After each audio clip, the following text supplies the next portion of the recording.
Hi guys, स्वागत है आपका मेरे YouTube चैनल में। इस वीडियो में मैं आपको बताऊंगा डिलीट कमांड के बारे में, जो कि एक DML यानी डेटा मैनिपुलेशन कमांड है।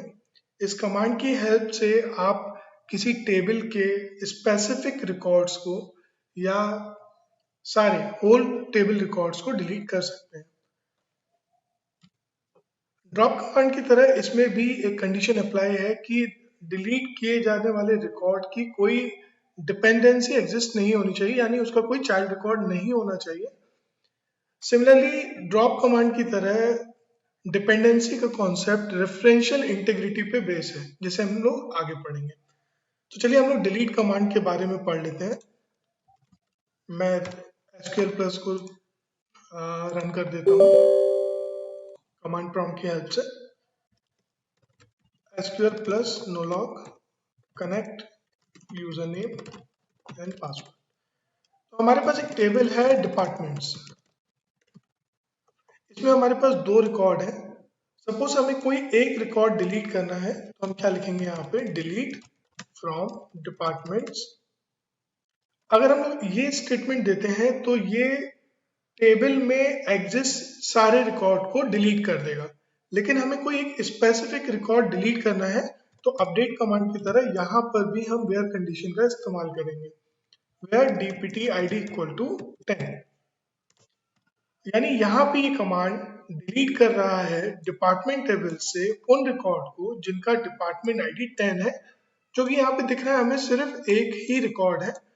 इस कमांड को एग्जीक्यूट करते हैं, पन्नो डिलीट। अब आप अगर उस रिकॉर्ड को देखें तो आपको दिखेगा कि ये कमांड जो है एग्जीक्यूट हो गया है, बट ये कमिटेड नहीं है, तो हम इसे कमिट भी कर सकते हैं, यानी वो रिकॉर्ड परमानेंटली डिलीट हो चुका है। नेक्स्ट, डिलीट के अलावा हमने जैसे इंसर्ट अपडेट में भी देखा कि हम लोग किसी पर्टिकुलर कॉलम में नल वैल्यू डाल सकते हैं। यहाँ पे अगर हम लोग किसी कॉलम को स्किप कर देते हैं, सपोज मैं ये कहता हूँ कि मुझे डिपार्टमेंट आईडी और डिपार्टमेंट नेम में ही वैल्यू डालनी है, हेड में नहीं डालनी है, तो मैं यहाँ पे सिर्फ उन दो कॉलम को मेंशन करूंगा जिसमें मुझे वैल्यू डालनी है।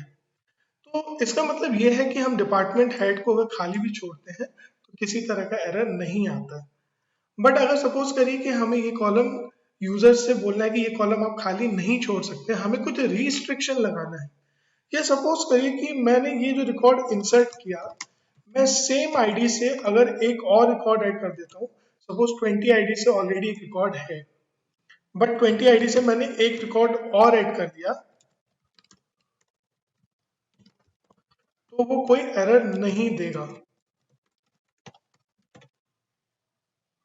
मैं वैल्यूज कीवर्ड लिखना भूल गया हूँ, तो आप इसे यहाँ पे एंटर कर सकते हैं। तो मैंने वापस अगर सिलेक्ट किया, तो आप यहाँ देख सकते हैं कि डिपार्टमेंट हेड में हमारी खाली वैल्यू गई और डिपार्टमेंट आईडी में डुप्लीकेसी है।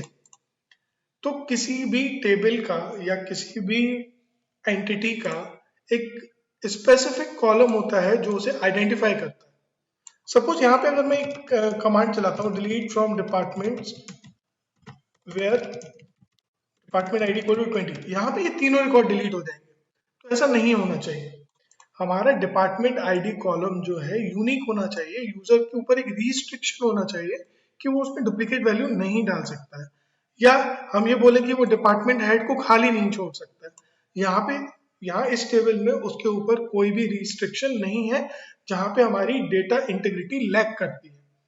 तो हमें डेटा इंटीग्रिटी के लिए कंस्ट्रेंट यानी उन पे कुछ हर्डल्स, कुछ बाउंड्रीज लगानी होती है यूजर के ऊपर, कि आप इस कॉलम में डेटा आपको डालना ही डालना है, या किसी पर्टिकुलर कॉलम में आप डुप्लीकेट एंट्री या डुप्लीकेट रिकॉर्ड नहीं डाल सकते हैं, या किसी पर्टिकुलर कॉलम में हमें स्पेसिफिक वैल्यू ही इनपुट करनी है। तो वहां पे हम लोग इंटीग्रिटी कंस्ट्रेंट्स का यूज करते हैं, और इस कंस्ट्रेंट को हम लोग आगे पढ़ने वाले हैं। इंटीग्रिटी कंस्ट्रेंट क्या होते हैं, कितने तरह के होते हैं, कब इस्तेमाल किए जाते हैं, उनको हम लोग नेक्स्ट वीडियो में पढ़ने वाले हैं। इस वीडियो के लिए गाइस इतना ही। Thanks for